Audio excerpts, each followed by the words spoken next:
Now, those of you who've been in the inquiry for some time will be used to my making orders to protect the anonymity of witnesses.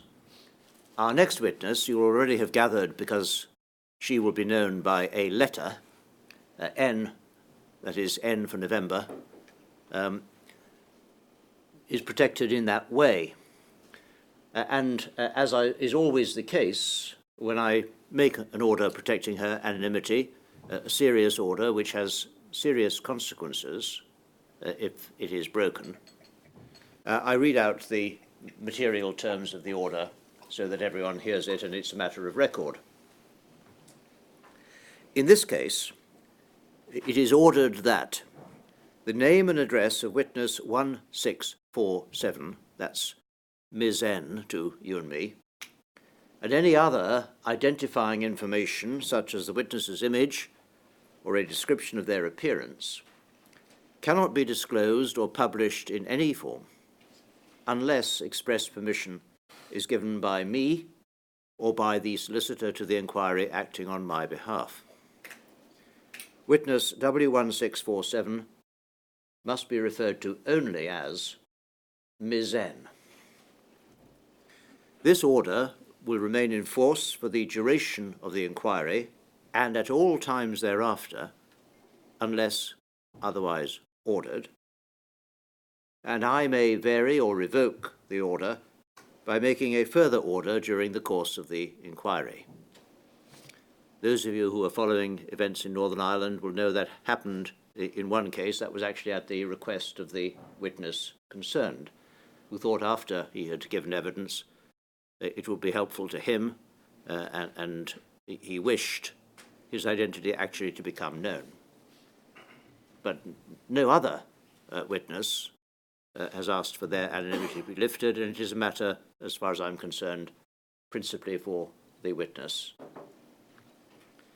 So it follows that there won't be any photographs taken by press or anyone else, because that would be to identify her. So please, if you are taking photographs in and around the hotel today or while the inquiry is in session, take care not to inadvertently capture Ms. N on your any photographing that which you do. Well, Ms. N, anonymity protected, please come forward. I should also say that the live stream will only show you and I, sir. Yes.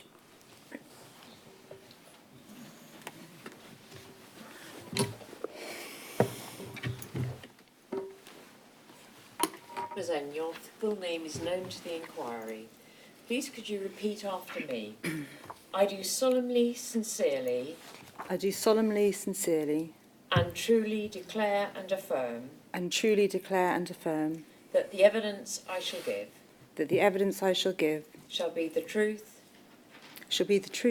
the whole truth, and nothing but the truth.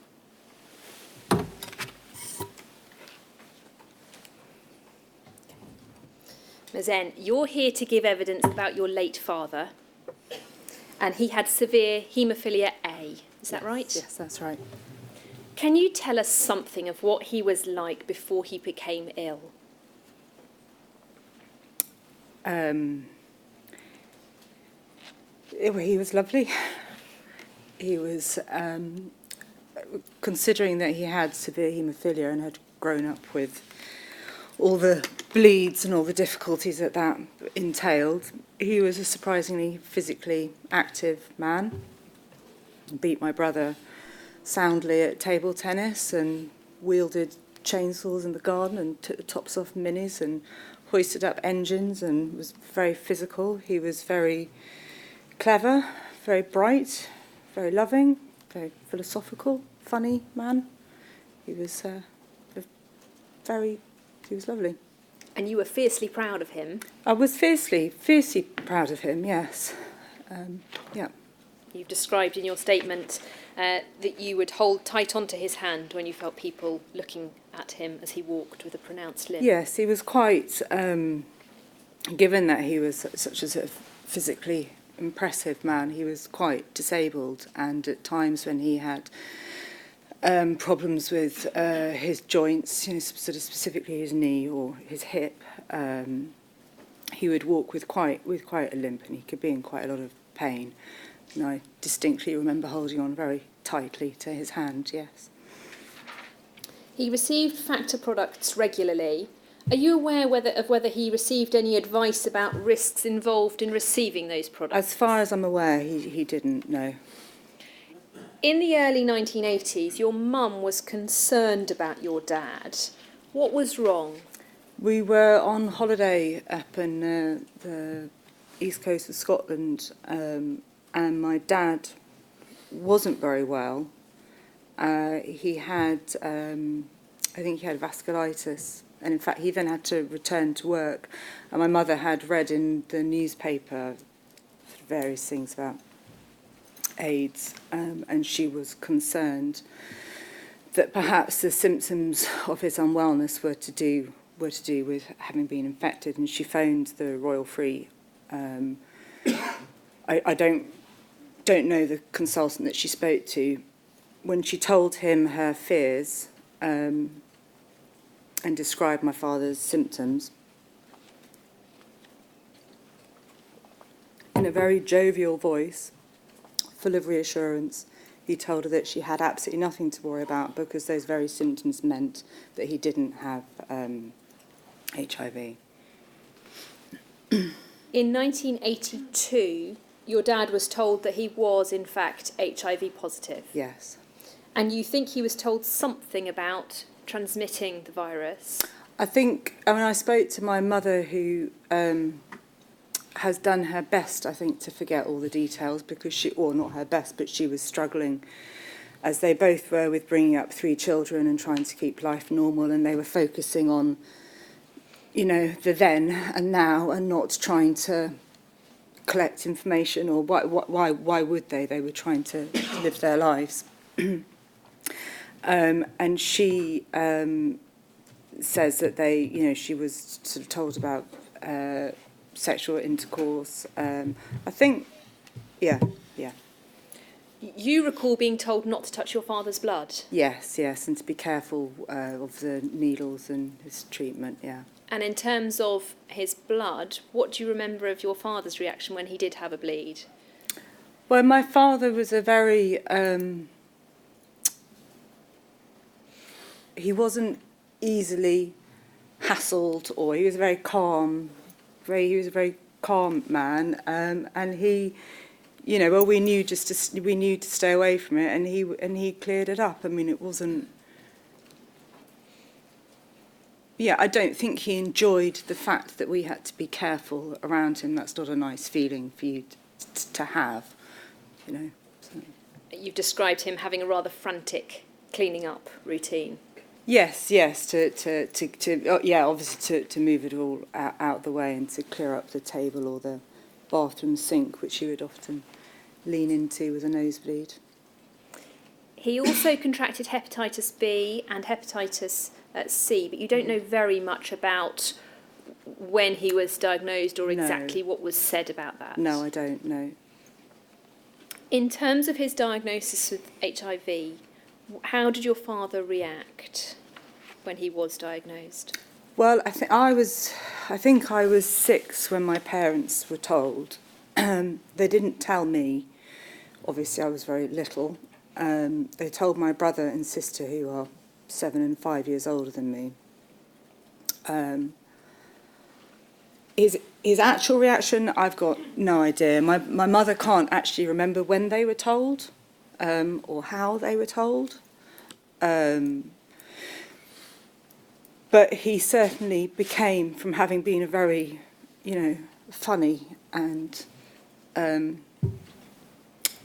pretty joyful man, happy with what he had and where he was in life, he became very depressed and quite removed. And he would have long spells or long periods of time where he was in a very dark place, and he would take a lot of time by himself. I think that certainly my mother found it difficult because they couldn't tell me when I was 6. So that was quite divisive in the family. And, secrets are never a good thing to have, and they're certainly not a good thing to have in a family situation. Yes, I'm not sure if I've answered your question. Perfectly. You remember being told that your dad had HIV? Yes. When was that? I think I was about 8. I can actually picture it vividly. What do you almost remember? Feel it. We lived in a very beautiful old Victorian schoolhouse with lovely high arched windows, and it was a sunny sort of day outside in the sunlight, in the room. And I remember where I was standing, and I remember them telling me. And of course, I didn't understand what it meant, but I understood what they were, the seriousness of it. And now I myself have a 8-year-old daughter, and I can tell her an awful lot of things that just go over her head, and I can think I'm being serious and they're important things to tell her nothing. But, when I was 8 and my parents told me, I fully understood the implications, the seriousness of it, without understanding actually what they were telling me. You remember understanding that your dad might die soon? Yes, yeah. Your parents told you to keep it a secret? Yes, they did. What was that like for you? Very, very difficult. Very difficult. Obviously at that time I was still, very little. 8 is very young. And my dad was still, quite well at that point. When I was that age, I don't remember specifically the difficulties of keeping it a secret, but when I was about 10, 11, I found it extremely difficult and very lonely, and the weight of the secret, an enormous. You've described in your statement that I'd never had such a dark and ugly secret to keep before. Secrets are horrid, ugly brutes that eat away at you from the inside and set you apart from your peers and the rest of society. Over time, there were a number of things in the media about AIDS. How did that affect you emotionally? Well, when you love somebody, and I loved my father very much, and to see those awful adverts and things on the television, and to, relate them to your, to your father, was extremely upsetting. Desperate, to go to school and to have, people talking freely about them, making jokes. It was extremely difficult. It was very upsetting. I found myself laughing along with most unpleasant jokes at school, trying to sort of keep myself, not stand out from everybody, not draw any suspicion. Once you got to secondary school, I think you found it particularly difficult. Yes, I did. And you've given some examples of what happened in classes. Can you tell us about those? I had quite a crazy religious education teacher who spoke far too much to us about her own personal life. And she said, she would just be quite horrendous about AIDS and HIV. She was also a teacher who told us, I had a friend whose mother was very ill with cancer who actually then died. And she told us, how we must really look after him and care for him, which we all did. But I felt very unfair and very unjust that nobody could care or look after me. And I was going through a very difficult time. Then my biology teacher, who should have known better, of course, could be quite vicious about it. She, in fact, when we were She said that people with haemophilia, or if you knew you had a baby who might have haemophilia, you should have them aborted. And that if people didn't die from haemophilia-related, bleeds or whatever, as teenagers, that they would then die from HIV later. So she felt able. My brother and my sister had both been through the school. She'd met my father at many parents' evening, knew that he had haemophilia, and she still felt that she could speak freely and callously. When you got to 15, you were struggling so much at school that you asked your parents to be able to tell somebody about what was happening. Yes. What did you do? So I told it was quite a large comprehensive that I went to, and I told the head teacher, who was very nice, very supportive, and he asked what I wanted from him. And I said I just wanted a smile in the corridor so that I wasn't entirely alone. I felt quite mad because I was living such kind of crazy life with everything that was happening at home. And I didn't feel like a very real person. So the smile from my head teacher was confirmation or affirmation that actually, that he understood that I wasn't entirely alone.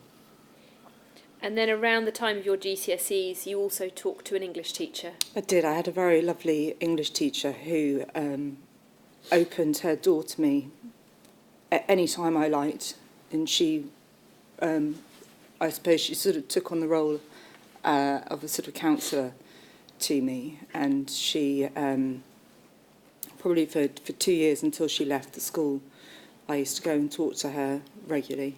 Yeah. But academically, you still found it difficult. I did. I found it very difficult because at home, at school, I was spending, time and energy on being with my friends and the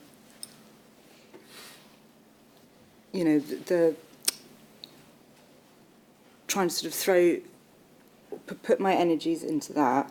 At home, I was trying to keep the sort of equilibrium, trying to, when my parents were unhappy or when they were waiting for results, or, my energies were going into other things. And then when I was in my room, instead of doing my homework, I would just be, extremely unhappy and still, and write poetry and all sorts of brooding things that teenagers do. So, yeah. What was the atmosphere like at home by this time? Well, my dad, he had quite a lot of counselling, I think, when I was sort of 8 or 9. He then, in fact, became a counsellor himself. And he had sort of, was trying to work through where he was feeling with everything and how he was dealing with everything. But every 3 months he'd go to the Royal Free and he'd have blood tests, and we'd have to wait for the results for his T cells, and it was very hard. My mother was working, she had a business, and it was very hard. You've described in your statement of feeling the weight and responsibility to keep the family home light and easy as much as you could. Yeah, I mean, I don't know if that was really the case. I don't know if my parents realised the difficulty that I was going through, or if I did manage to hide it, which is what I thought I did. But I felt that responsibility hugely.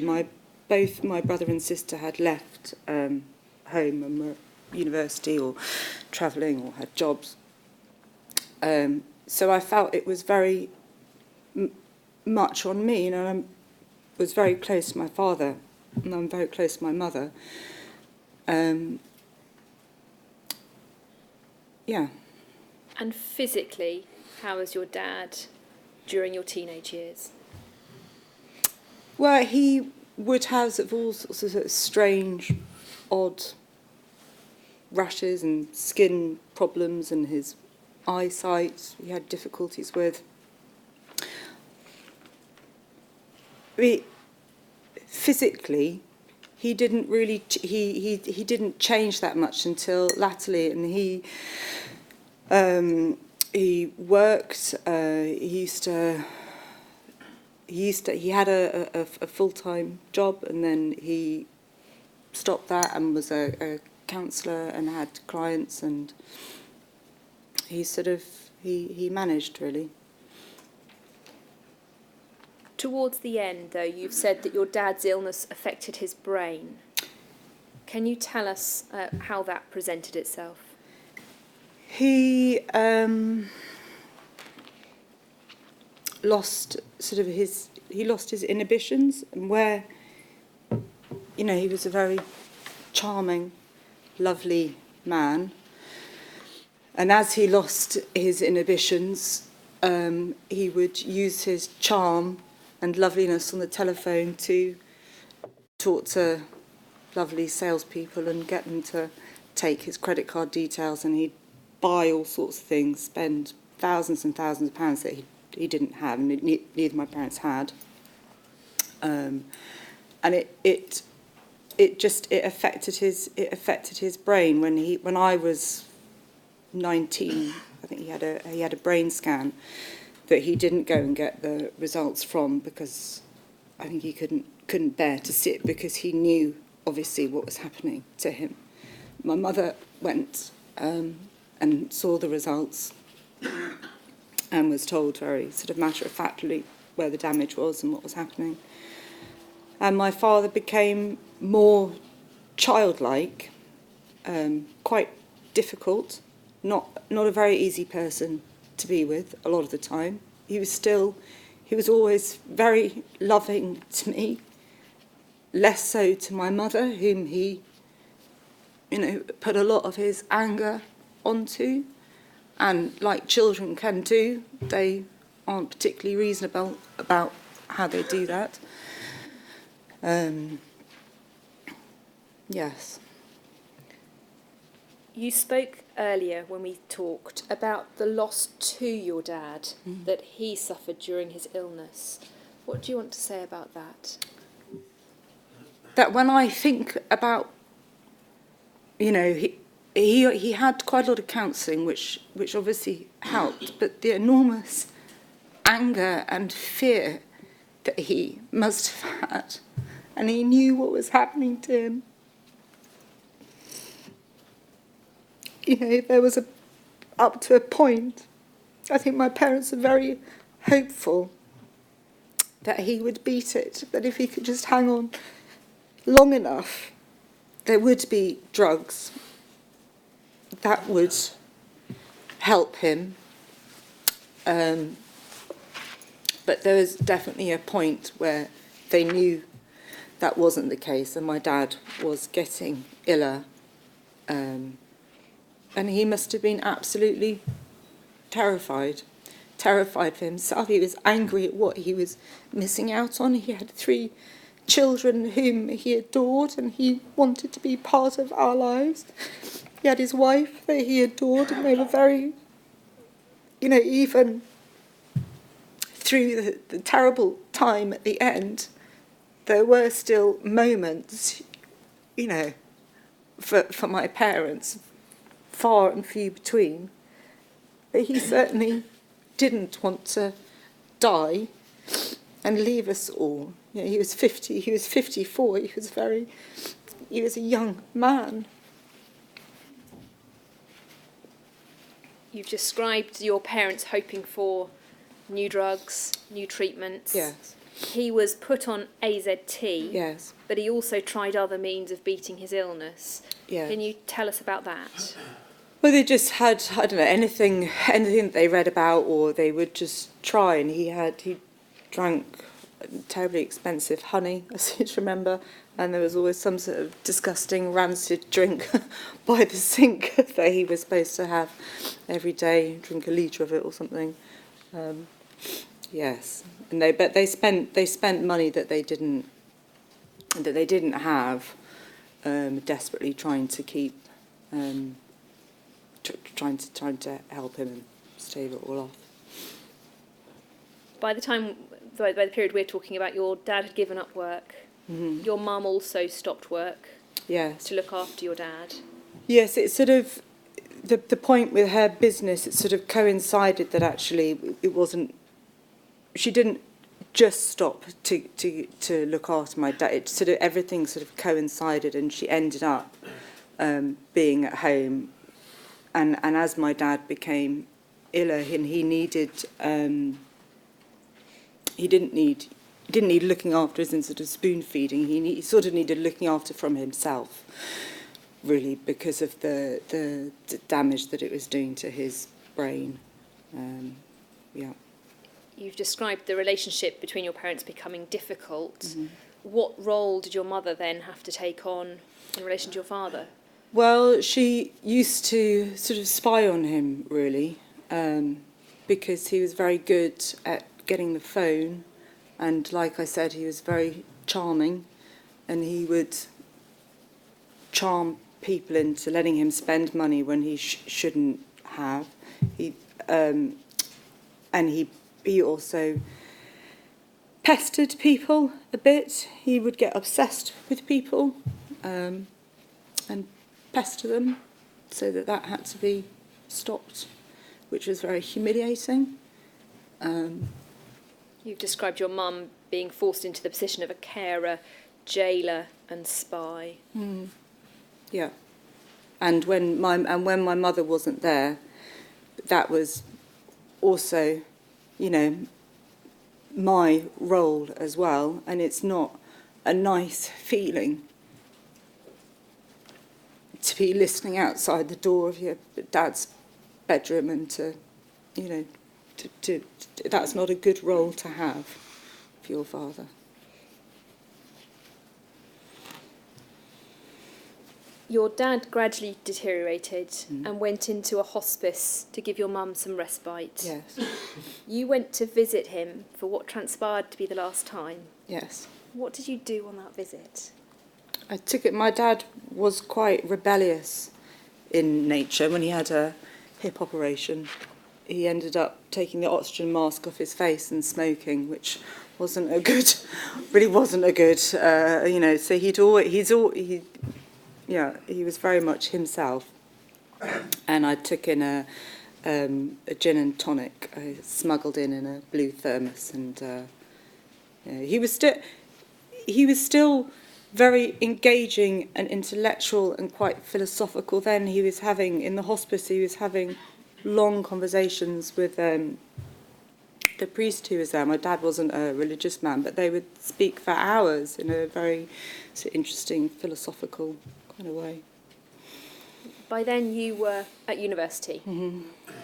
And in September 1998, your dad wanted to go on holiday. Mm-hmm. Where did he and your mum go? They went up to the west coast of Scotland. And my mum was quite amazing, because my dad really wasn't a well person or an easy person to be with. And they had a camper van, and she packed it up, and they went off. And on the way up there, they stopped to get petrol.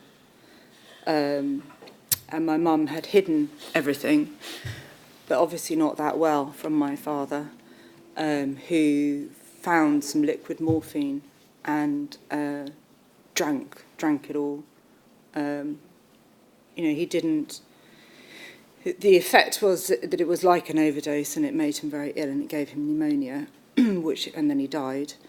But he hadn't intended to give himself an overdose. I think it was part of his very childlike, yum yum, there's a bottle of morphine, and rather than he didn't mean to kill himself. Your mum phoned you from Inverness. Yes, she did. And what did she say? She said that she thought he was dying, and that I needed to get up there. So what did you do? So I got in the car and I drove up there. I mean, my father had, in the previous 9 months where he had been quite weak, he had actually done that twice before with morphine. So I'd had phone calls like that from my mother before, and because he was very tough, he was fine. He could take the bottle of morphine and he was fine. But when I got to my sister's house, she had to tell me that he'd died, which was, we hadn't yet got to Inverness, it was at Hexham. He died on the 25th of September 1998, aged 54. Before we talk about you, can you tell us how your dad's illness and death affected your mum? My mum and my dad, my mum had met my dad when she was 15.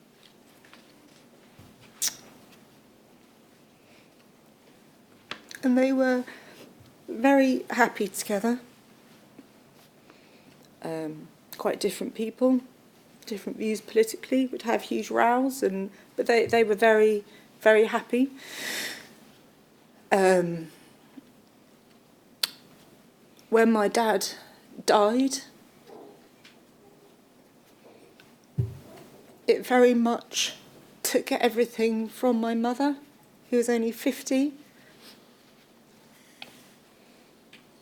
Yeah, my sister has just been 50, and I realise what a very young age 50 is, actually, to have everything taken from you. She was left with no money. She was left with a lot of debt. And she was just left in a terrible place.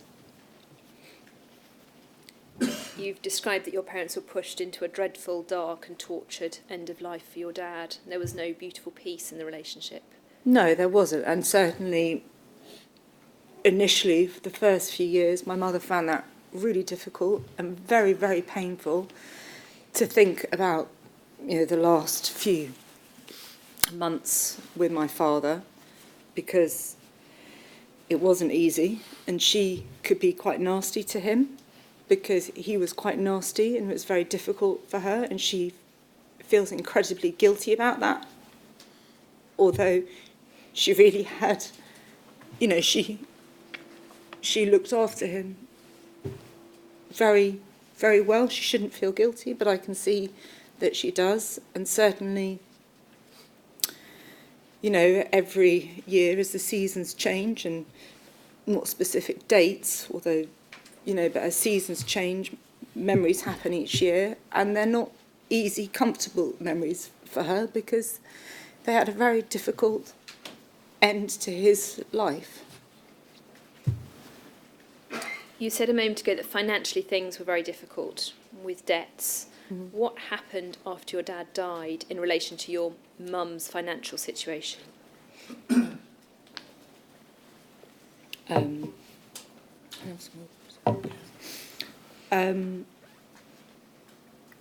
Well, my mum didn't have any income.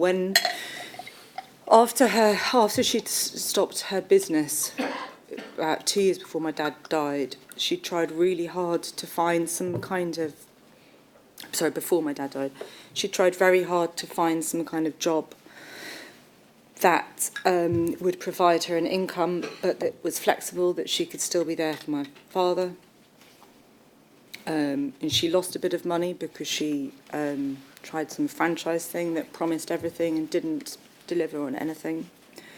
So when he died, she really had nothing at all. And they were fortunate enough to have a very lovely house just outside of London that they bought for pennies in the 70s. And she sold that and bought a business that she currently still runs. And a friend had also given a rather astonishing gift. Yes, that was before my father died, when my parents were really struggling. A friend of theirs, very good family friend, extraordinarily gave my mum £120,000 as a gift. Didn't want it to be paid back, was hers to do what she wanted with. Without that money, well, everything from that point on was different, because it meant that my mum could sell the house. She could use that. She used the money to pay back debts, and she could sell the house, and she could build a life for herself. Without that, I honestly don't know what would have happened. Despite it being a gift, your mum has been determined to pay it back. She has, yes. She had the gift was before my father died, and when my father died, and then when my mother sold the house. In fact, she sold the house 2 or 3 years after my father had died. She paid back some of it, and now she is in a position, because she's still working, age 71, she's still working, and she's paying back the rest of the money now. And financially things are on a more even keel for your mum, but emotionally, all these years... They are on a more even keel, but that is only because she's working, and she shouldn't have to be working the way that she is now. She doesn't have, a pension to fall back on. She doesn't have... If she stops working, she doesn't have anything, and she's very fortunate to have this business that provides an income for her and a lifestyle, and while she is working, and while I am working with her and running the business with her, then she is provided for. But she shouldn't have to be in this position. At 71, she should be able to retire. Yes. And stop. Yes, and I shouldn't have to worry about her future financially. And emotionally, all these years later, how is your mum now? She is extremely lonely. She often questions the point of everything. She misses my dad enormously. And perhaps as she's got further away from the terrible ending that he had and they had, I think she misses him more. She's incredibly lonely. She has me, and I live just 10 minutes away, and we run a business together, and I have children that she sees, and my sister lives an hour away, and she has a lovely and loving family, and she feels very fortunate. But when we all go and she's on her own at night, she is extremely unhappy. And because I live close to her, I see that, and I see the real agony that she's in still. 21 years later. We've talked lots about your mum, but how has your dad's illness and death affected you?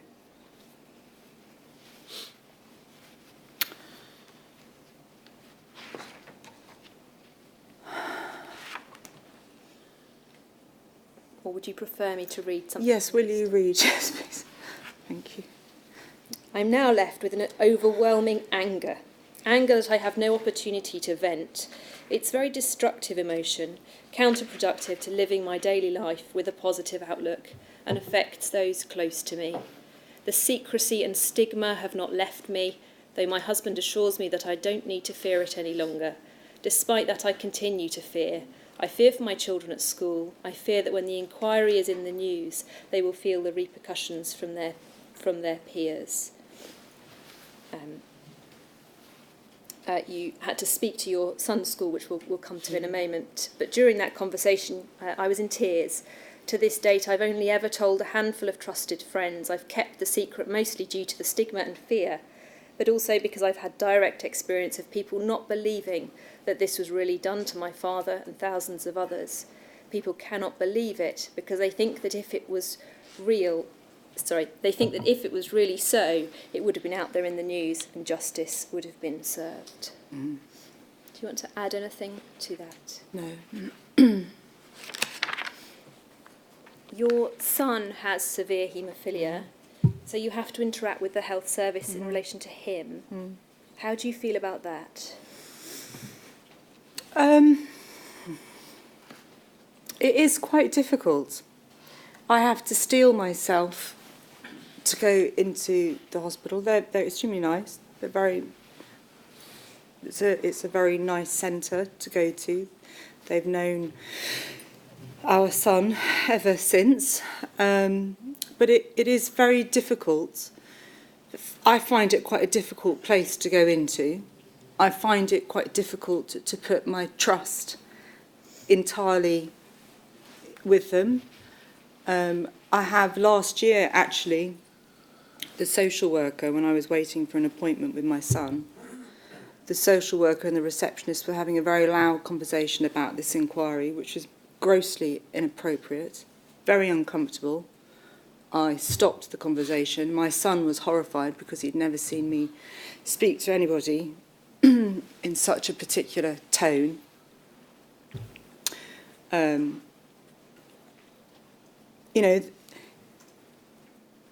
That's not a very helpful. It wasn't very helpful from the social worker, and I received no apology from her. Actually, I then spoke to a senior nurse who apologised, but then proceeded to give me her opinion, her and the physiotherapist's opinion on whether or not they thought this inquiry was a good thing and what it, would do for anybody.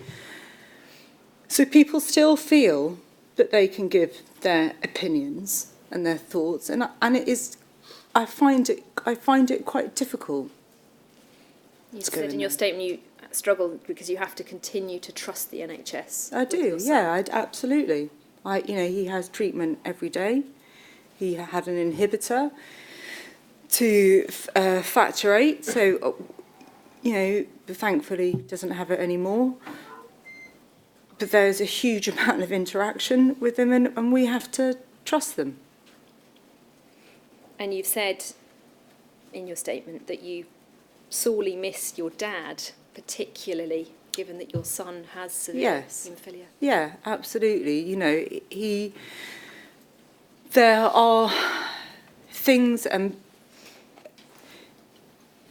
it's such a particular condition to have, and as a mother, I can give him all the support and the understanding and the love that he could sorely do with his grandfather's input and understanding for what he's going through and fears or worries that he has.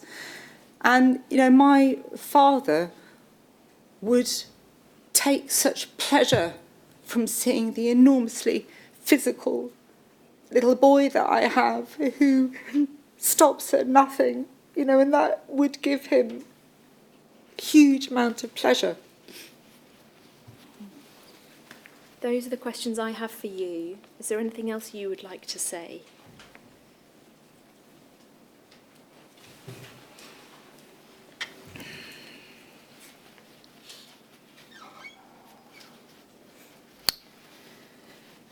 No, I don't think so. I'm very thankful.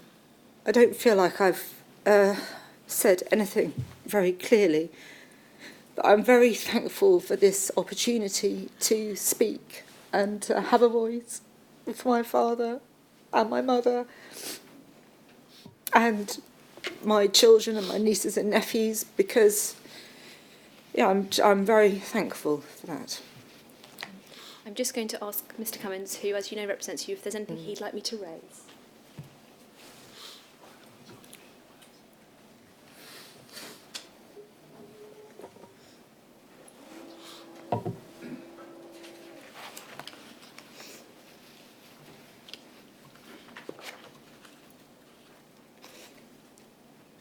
Yes, there's just one point that he's reminded me of, and that is that after your dad died, were you able to tell anyone of the cause of death? No, I mean, my parents were quite fortunate that they had some very good friends who they did tell, and they told when my father was alive, and we had a very nice funeral party for him.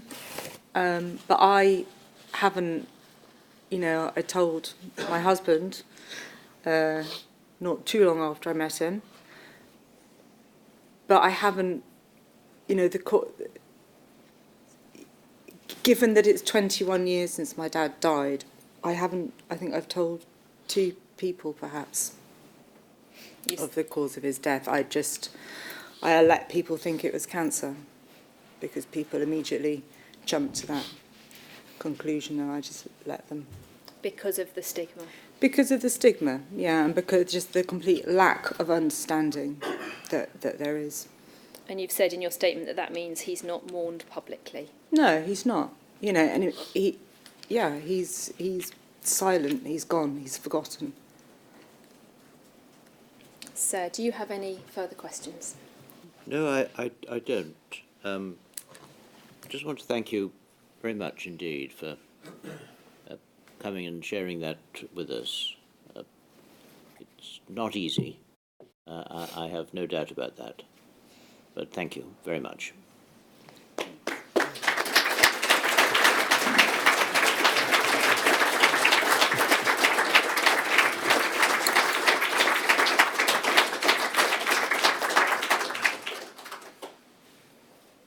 Well, we'll take a break for lunch until 2:05. Thank you. And then we have Mr. Suresh Vagela, do we? That's correct, sir. 2:05.